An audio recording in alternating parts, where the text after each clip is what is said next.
G'day Darkrealmers, it's horror author and illustrator Michael J. Elliott here with you again. You know, I'm convinced now that there must be some sort of movie lover's guardian angel, because after being disappointed with M. Night Shyamalan's Split, I was lucky enough to be caught off guard with a really terrific movie that I'm going to review for you today. So that little movie lover fairy said, "Fear not, Michael. I know you've been disappointed with Split, but I promise to give you wonderful entertainment. Let me just hit my magic play button." And that's how I found this movie, Kiss Kiss. So let's get started and get a look at this great, creepy movie.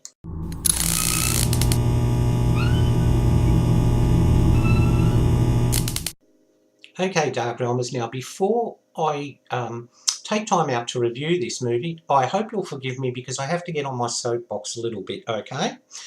I've read some articles about this movie, Kiss Kiss, and one of the criticisms that stuck in my mind that got me really angry was that someone said, this is a movie made by women, you know, and about women. Why, you know, is that a reason to make a movie? Men wouldn't make a movie about fathers or fatherhood simply because they're men.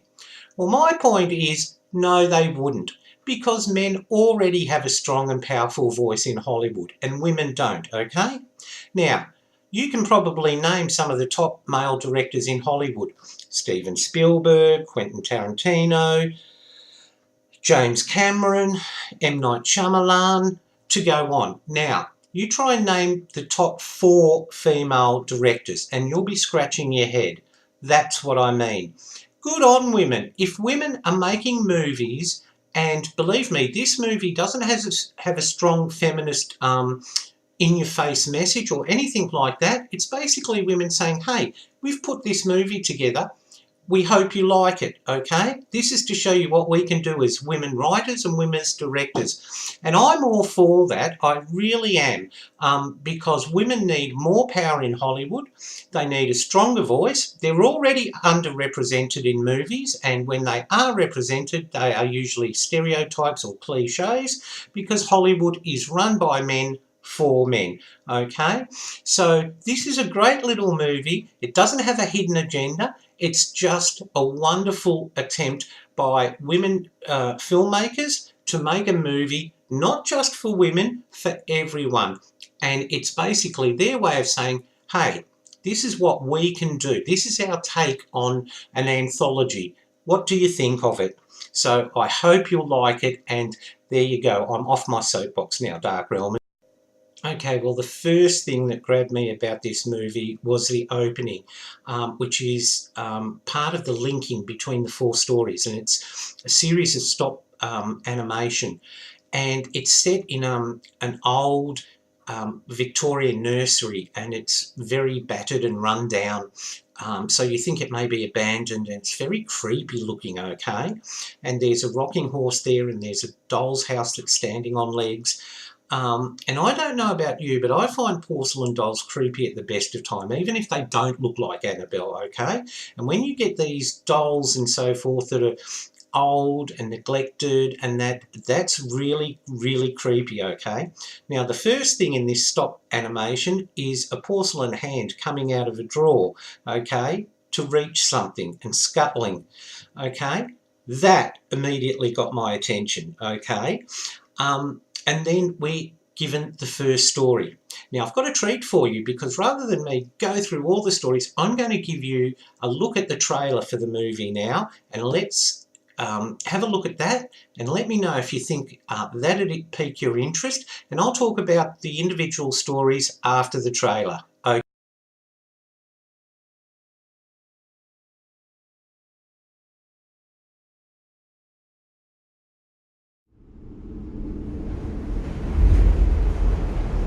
What's in the box? Present. Can I see? Danny. Stop being so nosy. It's okay.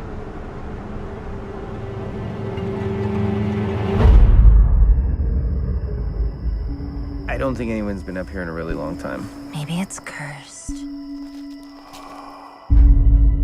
Your son tore my daughter's fingernails off. You're not going to punish him? Listen, you gotta eat something. It's been 3 days, buddy. Not hungry. Something's happening to Andy. Something just terrible. You're not getting up from this table until you eat that pizza. Do you understand me? Just eat! If you don't eat, eventually you'll die. So?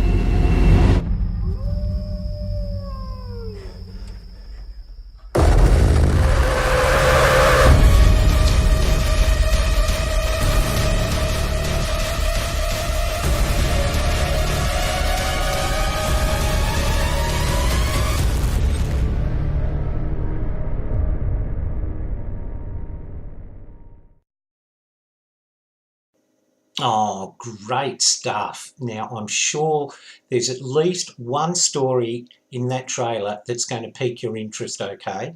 Now, for me, the standout story was The Box. And it's a brilliant example of how you can terrify people by doing absolutely nothing. That's the scary part. As you saw in the trailer, this young boy looks in a box, and after that he stops eating. And then the sister stops eating when he tells her what he saw. Then the father stops eating. And that's it. All along we're wondering, what's going to happen? Are we going to find out what was in this box? Is this man who had the box, was he some sort of demon or entity that sort of went round and slowly killed people by revealing what was in the box, and that's his mission? We don't know. And I'm not going to spoil it and say, yes, we find out. But there was criticism, okay? Now, what I have to say about that is if you are spoon-fed everything in a movie, then you lose your imagination. You lose that ability to scare yourself, okay? And the scariest place in the world is your own mind. And I've always thought that, Darkrealmers.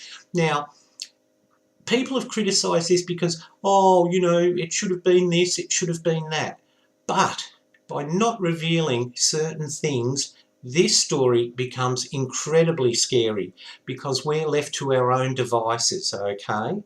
Now, I personally think that the people that criticised it should stop and think because, look, if a movie gave you an ending that explained it all, and you've had this tension build up throughout the story, what happens if the writers and the directors give you an ending that you don't like, okay? You're going to instantly hate that movie or that story. Oh no, that was stupid, I didn't like that ending, because you've built up some preconceived ideas. Now, isn't it much better to have an unresolved ending where you are completely thinking, oh my God, what could it have been? What is it? You can come up with so much more, and that's a wonderful thing. And I think some very lazy moviegoers forget this, okay?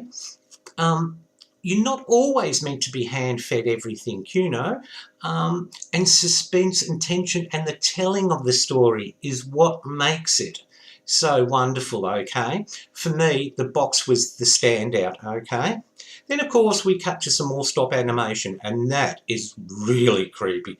We see this doll's house move along on its 4 spider-like legs, and behind one of the shuttered gable round windows, there's a doll's face that spins round.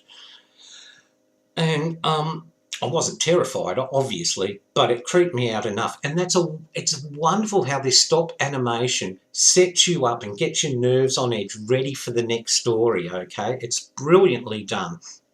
Now, the next story is more black comedy, okay, about a woman who finds her husband dead on the day of her daughter's birthday, and she does everything to hide the body and so forth. I could see what the writer was trying to do, and I could see what the director was trying to do, but it didn't work for me. it wasn't quite funny enough to be black comedy, and it wasn't quite dark enough to be sort of horrifying. But having said that, I give 10 points to the director and the writer for attempting that, okay? Now, in the next story called Don't Fall, we're given a scenario where a group of campers basically come across some petroglyphs, and they don't know what it means. Is it a warning? It is something like, you know, stay away from here, you know, doom, is it a curse, whatever, we don't know. But then something happens to the campers, okay, except for one survivor. And yeah, I'll just say that how long she survives is, you know, like, you'll have to watch it to find out, okay. Once again, this is closer to pure horror than any of the other stories, okay. And it's a hark back to those sort of, not so much slasher films, but you know, the group of friends and we're out where no one can find us and something horrible's going to happen, okay. I think very much the way the writer and director looked at this was to make it as a sort of homage to that type of film, okay. I don't think they were intentionally playing it strictly for pure horror. I think it was also meant to represent those sort of movies that it was paying a homage to. Excuse me for that, Darkrealmers. And in the final story, we have one called Her Only Living Son. Now, this is very creepy and dark indeed, because it reminded me a bit of the movie, and if you haven't seen it, please check this out, called We Must Talk About Kevin, okay, which is a truly horrifying film about a psychopathic young boy who you know, locks his class in the gym and shoots them all with arrows, and it's all about the mother and her relationship, and brilliant. But anyway, I might look at that at another time, Darkrealmers.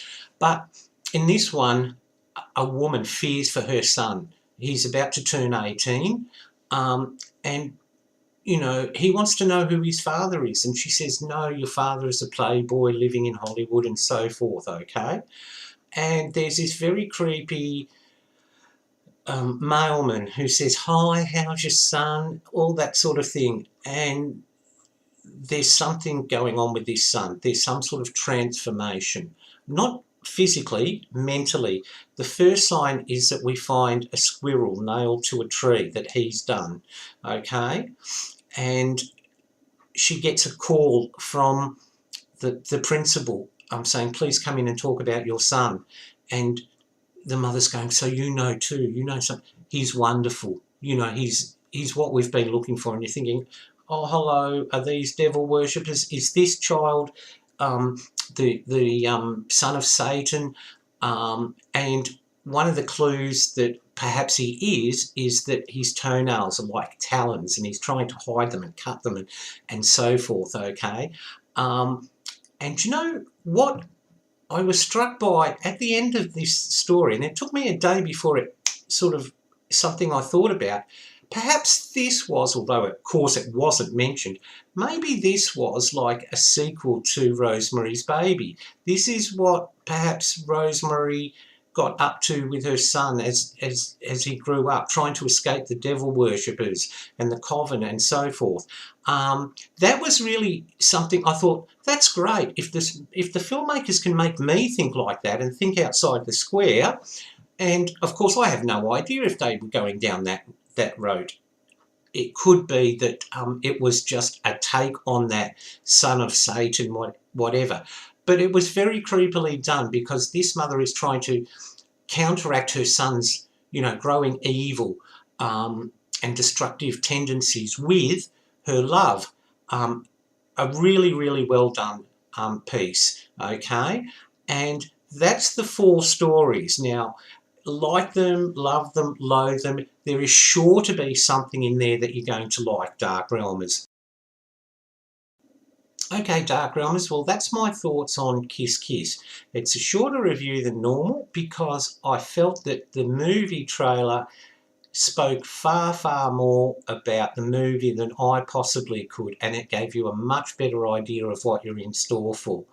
And as I said, depending on what type of horror you're looking for, psychological creepy horror as in the box, or what is going on, is anything going to develop as in her only living son, you're going to find it here in this movie. And as I said at the beginning, I congratulate the ladies behind this movie, because it is a good attempt. It's a great anthology, okay? It's not the best by any means, but it's a very, very good effort, okay? And I hope they do collaborate again and make some more, because I'd be very happy to see some more by these directors and writers. Okay, Darkrealmers, well, check that one out for yourself. You can watch it here on YouTube. That's where I found it. And I've got no doubt that it's probably available on another streaming service or even on DVD, okay? So check it out and let me know what you think, okay? And also in the comments, just from looking at the trailer, let me know what you think and which of those 4 stories you think you'd be drawn to more, okay?